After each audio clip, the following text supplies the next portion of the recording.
What you're looking at, depending on who you ask, is either the hottest pepper in the world or the biggest rip-off since pepper growing history. Over the last 10 years, people have become obsessed with hot peppers. This craze for spicy foods, fueled by daring eating challenges and pepper eating contests, has created a huge demand for these fiery flavours. And as more and more people become interested in them, the bigger the opportunity to profit from them is.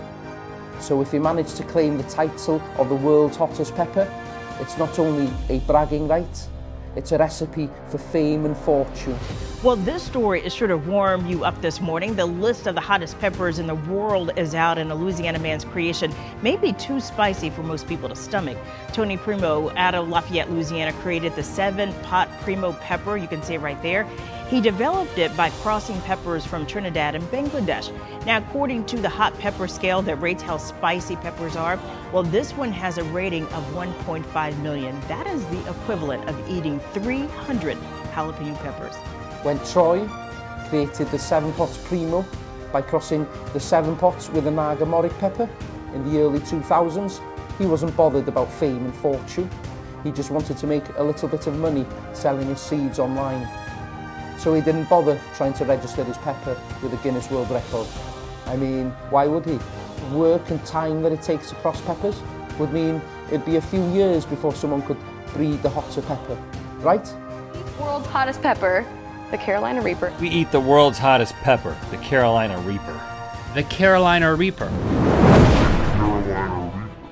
Little did he know that in 2011, a Carolina investments banker would claim to have bred a strikingly similar pepper to his. Not only did they look the same, with a fiery red colour and distinctive stinger tail, but they are both super hot peppers too.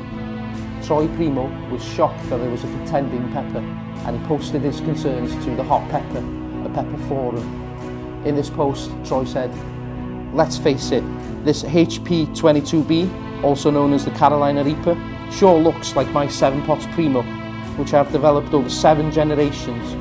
I realise looks are not everything, but they are sometimes a good indicator of origin. Do looks alone prove that I was absolutely ripped off? No. Trust me, I don't want to go down as a bitter grower hating on a man's success, but I've read the controversy too. This is my life, people." Troy has made several claims over the years that the 7-pot Primo is the same pepper as the Carolina Reaper. He tried to say so in this telephone interview with a young fan. What's the hottest pepper in the world? Well, I would say that the Primo is definitely in the top 3. If the Primo is the Carolina Reaper and the same pepper, then that eliminates one. So, what's the hottest pepper? Well, it's got to be the Primo then. In Troy's mind, the 7-pot Primo and the Carolina Reaper are the same pepper. There is a lot of discussion about this controversy online. Some say that Ed didn't really cross the pepper at all. He simply bought 7-pot Primo seeds from Troy and then grew them out and then renamed them the Carolina Reaper.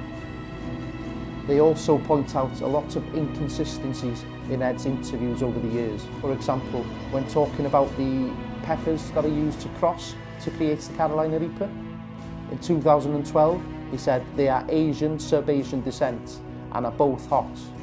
But one of the peppers is La Soufriere from the Caribbean, so how could both be sub-Asian or Asian descent? The Caribbean isn't in Asia.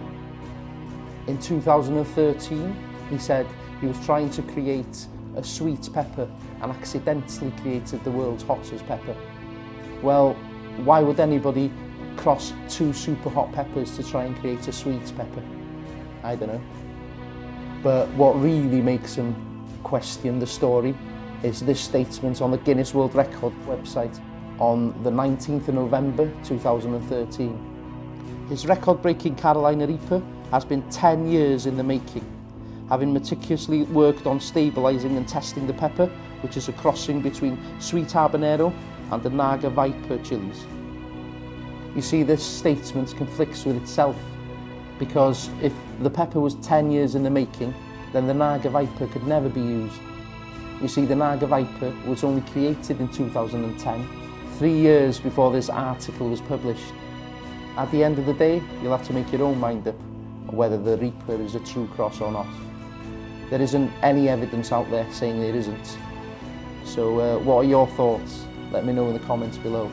So why would Ed lie about the pepper being his creation? Well, as Ted Barris, a well-known reviewer of Superhot, said once, it's a big money thing to have the world record. And if you've got any problems with your pepper plants, then why not purchase one of our Pepper Problems handbooks? Go to welshchili.com/collections/books and you'll find it there. If you liked this video, then you should definitely check out this video next. It's about the Dragon's Breath pepper hoax. We'll see you on the next one. If you're gonna go hot, go super hot.